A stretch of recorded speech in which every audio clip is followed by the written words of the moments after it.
One question that I get a lot is how do you catch so many big bass, or how do you keep from losing a big bass?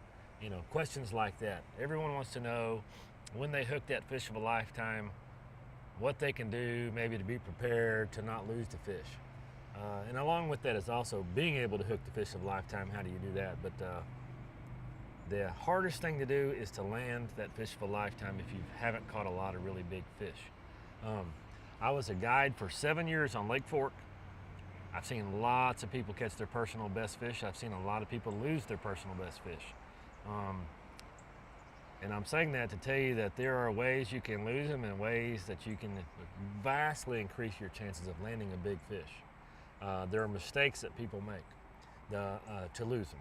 The biggest mistake I see when somebody hooks a big bass is to go, oh my gosh, it's a giant. And what do? They start fighting it like it's a 2-pound crappie. They back off, maybe loosen the drag, go, oh, they're scared to pull hard. Well, that's exactly what the big bass wants you to do, because that lets him run around. Maybe he doesn't keep the hook as tight on his mouth, because let me tell you something. Big bass lips are about that big around. There's not many hooks on any lures that will go around their lips. So pretty much you probably have them in the skin somewhere. You have a little piece of skin hooked, or maybe if it's in their mouth, it's just barely in there. If it's actually on their jaw, a lot of times the hook point is just kind of touching the bone and it's not coming out.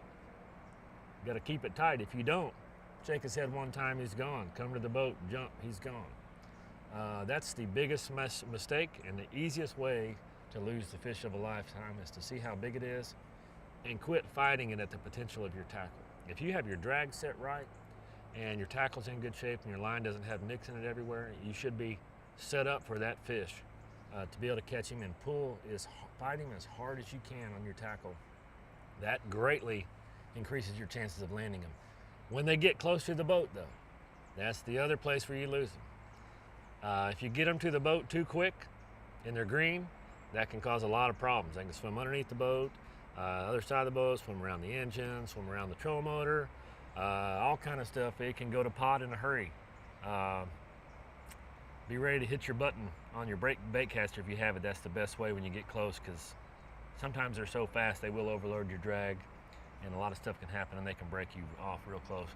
Hit your button and have your thumb on there when you can. If he runs, you can let him go with your thumb tension on the spool and then immediately click your reel and get back on him hard again. It just maybe take practice. I do it all the time.